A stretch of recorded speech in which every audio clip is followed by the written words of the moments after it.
Hi. So far we have been dealing with interest rates that are compounded annually, meaning that this interest is compounded only once per year. But we have some other cases where we do the compounding more than once per year. In this case, we will have to deal with the terms of nominal and effective interest rates. Now, the nominal interest rates definition, it's the rate that does not include any compounding. So I will represent it with the letter R. It will be an 8% per year without defining what is the compounded period. But when I do determine what is the compounded period, I will have to calculate the effective interest rate. So for example, if I tell you we have a nominal rate of 12%, so this is the nominal, okay? And then I will tell you it is compounded monthly. Okay, here I'm determining the compounding. So in that case, I'll have to calculate the effective interest rate, which will be, of course, greater than 12%, since we are compounding more than once per year. So you will find always that when compounding the effective interest rate, the value will be greater than the value that you will see as the nominal. We will represent the effective rate with an I. Now, if I want to determine the definition of the effective interest rate, it is the actual rate that applies for a stated period of time. It must be calculated before we go with our calculations related to the time value of. We have to differentiate between the following terminology. We have the time period, the compounding period, and the compounding frequency, the number of times I'm compounding. We will agree that we will segment the year into 365 days, 52 weeks, and 12 months. And the quarter will be 3 months, so we will have 4 quarters per year. So for example, if I tell you that we have 6% per year compounded weekly, so the interest period will be 1 year. The compounding period will be weekly, so it is 1 week. The compounding frequency, how many weeks do I have per this period, which is 1 year? It is 52. Now, to understand better what do we mean by the effective interest rate, let's consider this example. Here we have a principal amount of $1,000 invested for 3 years. Okay, this is the period at a nominal interest rate of 12%, compounded semi-annually. So what will be the total interest earned during the year? So since it's compounded semi-annually, this means that it's compounded twice per year. So I will split my year into 2 parts. For the first part, the interest earned will be $60, okay? When I compound it again, for the second half, it will be $63.6. So the total interest earned is 123.6. Okay, as we used to calculate the interest when it's compounded. Okay, so when you see what's the percentage of this value over the principal amount, you will see that it's 12.36%. So this is the effective interest rate. You see that we originally said that it's 12%, but it was not 12% per year, it was compounded twice per year. So eventually, or effectively, or really, we are compounding 12.36%. There is an equation for calculating the effective I. It is 1 plus R over M to the power M minus 1, where R, as we mentioned, is the nominal interest rate, and M is the number of compounding periods per year, or the frequency. So the question might come in this form: find the effective interest rate for an 18% nominal rate compounded quarterly. So the effective interest rate will be calculated using the equation 1 plus R, which is the 18%, over M. it's compounded quarterly and we have 4 quarters per year, so m equals to 4 to the power m, which is 4 minus 1, so it's 19.25. You see, always the effective interest rate will be greater than the nominal interest rate because we are doing the compounding more than once per year. Similarly here, for 7% nominal rate compounded monthly, how many months do we have per year? 12, so m equals to 12. Effective interest rate is I equal 1 plus r, 7 over m, the 12 to the power m minus 1, it's 7.23%. So you see, this value must be greater than the nominal rate. This is how we simply will calculate effective interest rate using this equation. Now, how will this affect our previous calculations regarding the time value of money? We will just have two cases. When we are dealing with single amounts, meaning that we are determining the equivalence of P, having F, or calculating P, knowing or calculating F, knowing P, using these factors, we will have to determine I and N. Yani we will follow the same method of solution using the factors, but we will have to adjust the value of I and N. So when dealing with the single amounts, future value or present value, we have two methods of solution. Method 1, we will begin by determining I using the equation I equals R over M. Then we will be calculating the total number of periods by multiplying the frequency by the number of payment periods. In the second method, we will just get the effective I and we'll keep the N as the original number of periods that we have. Now you will be able to understand better using an example. Suppose that $100 lump sum amount is invested for 10 years at a nominal interest rate of 6% compounded quarterly. How much is it worth at the end of the 10th year? Let's begin solving using method 1. Now what's the given? The given is that we have 6% compounded quarterly. So this 6% is our nominal rate, R, and M, the frequency, since it's compounded quarterly, then M equals to 4.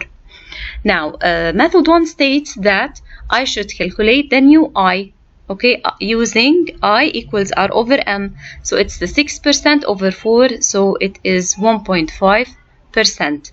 Now, what will be the total number of periods? We have the period of 10 years and we are compounding quarterly. So this means that we are compounding 4 times per year. So what will be the total number of periods?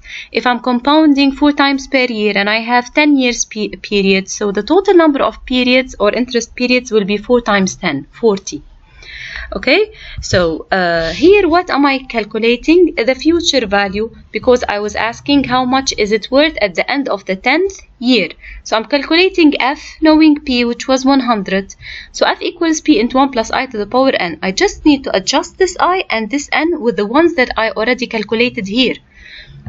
So the new I will be 1.5% and the new N will be 40. So here I'm getting the interest rate per period and I'm calculating the total number of periods. This is method 1. So the future value will be 100 into 1.015 to the power 40. This is the future value. Now let's see what will be the solution using method 2. In method 2, I will just be calculating the effective interest rate using the equation I equals 1 plus R over M to the power M. So 1 plus R, you keep it as it is, 6%, over M, which is 4 to the power M. You will see that the effective interest rate, it will be 6.14%, which is greater than the 6. This means that I have a correct answer. Now, what do you do in the equation related to F equals P into 1 plus I to the power N? You just use, instead of this I, the effective interest I that you calculated, and you keep N as the original number of periods stated in the question, which was 10 years. So here in this equation, you just adjust I. You use I effective and you keep N. This is the second method. Now, if I have to mention that method number 1 is universal to all cases. I can use it with single payments, getting the equivalence of P into F or F into P, or when I have annuities or gradients or anything. However, method 2 cannot be used always. It can only be used when I have single amounts using, this means that when I'm calculating future or present only. So that's why using method 1 is more universal. You can use it at any case. So you see, the idea of compounding more than once per year doesn't change anything regarding your method of solution. You just write down the equation and you just adjust I and N. That's it. Nothing changes. It's not a new concept. Okay? Just when I tell you that we are compounding more than once per year, adjust I and N using method 1 or method 2. So it's that easy. Let's consider another example here. We have a principal amount of 500. Interest rate is 6% compounded semi-annually for the first 5 years.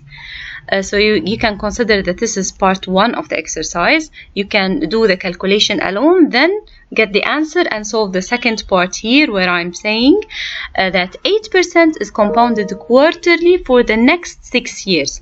So what is the amount at the end of the 11th year? So here I'm calculating the future of this principal amount, but I will have to split it into 2 parts. Let's first draw the cash flow diagram. It should look like this. You have 500. This is the present value here, and you're compounding it 6% semi-annually for 5 years. So you will have to get the future of it at year 5 using the methods explained earlier. When you get the final answer, you will consider that this is a new case where you have a new present value and you need to compound it quarterly at 8% to get the final future at year 11. So for the first part of the solution, write the given. P equals 500, I is 6% compounded semi-annually, and N equals to 5. What is the future at year 5? Using method 1 of solution, I equals R over M, so 6 over 2, so it's 3%. What will be the total number of periods? 5 years compounded twice, so the total N equals to 10. So F equals P into 1 plus I, the new I to the power N. This is the final answer, the future at year 5. So you will take this future at year 5 and it will be the new present value at year 5. You want to get its future at year 11. Here I is 8% compounded quarterly and N equals to 6 years. So F11 equals to P into 1 plus I to the power N. What will be the new I? Calculated using equation I equals R over M. So it's 8% over 4, so it's 2. Now what will be the total number of periods? We have 6 years. Each year is compounded quarterly, so it's compounded 4 times per year. So the total number of periods will be 6 times 4, 24. Adjust new I and N in the equation. So F equals P into 1 plus I, which is the 2% to the power N, 24. This is the future at year 11. So you see, just change I and N for each period in time. Now, since I'm dealing with single payments, this means that I can use method 2 as well. Now, with method 2, you just get I effective using the equation 1 plus R over M to the power M minus 1. So the new I effective will be 6.09%. Now, F equals P into F knowing P, I, N. You keep N as it is and you just change I. You will see that you'll get the same answer.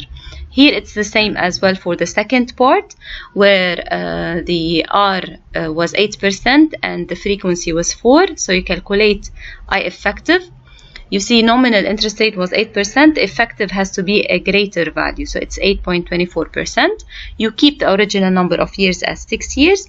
Fill in the equation for F11. It's P into 1 plus I effective to the power N, the original N. You will see that you'll get the same answer.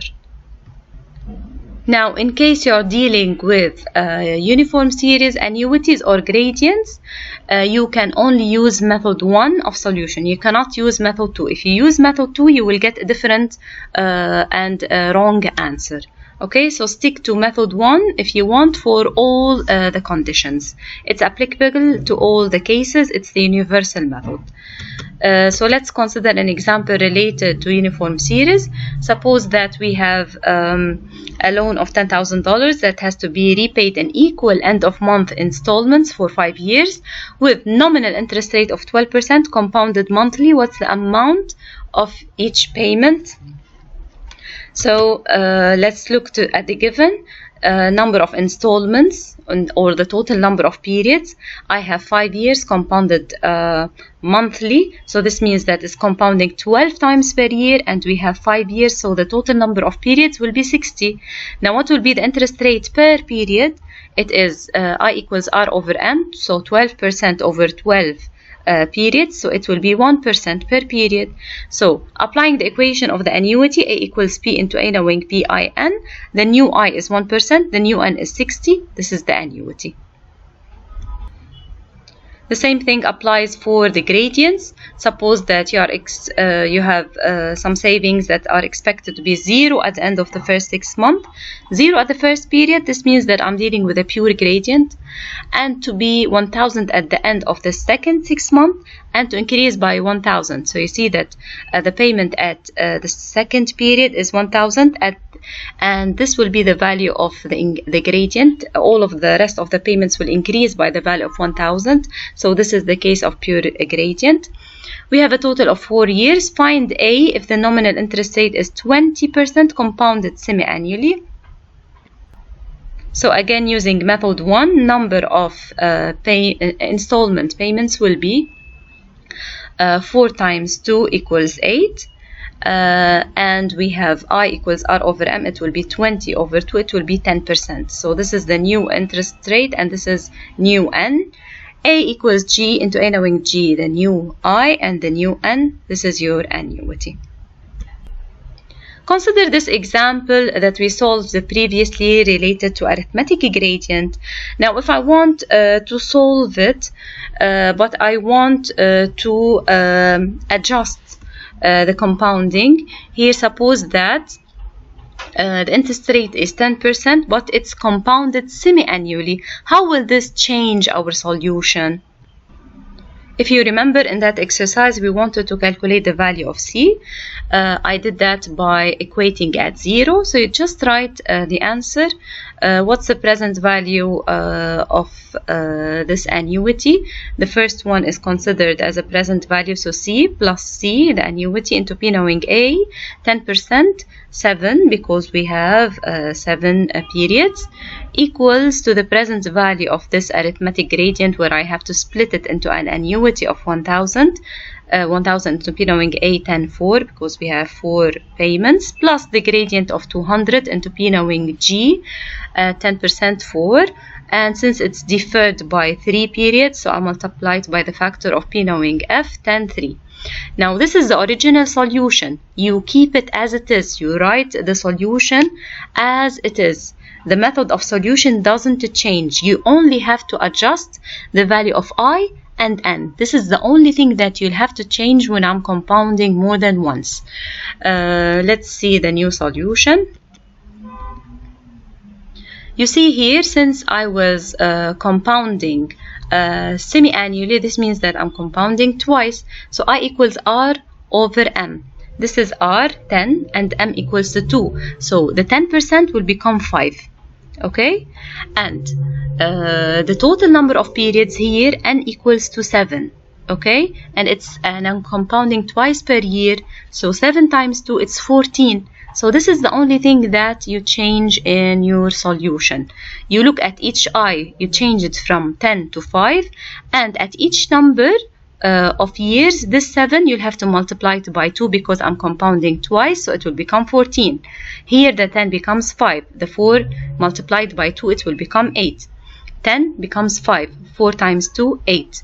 10 becomes 5. 3 years, so when you multiply it by 2, it will become 6.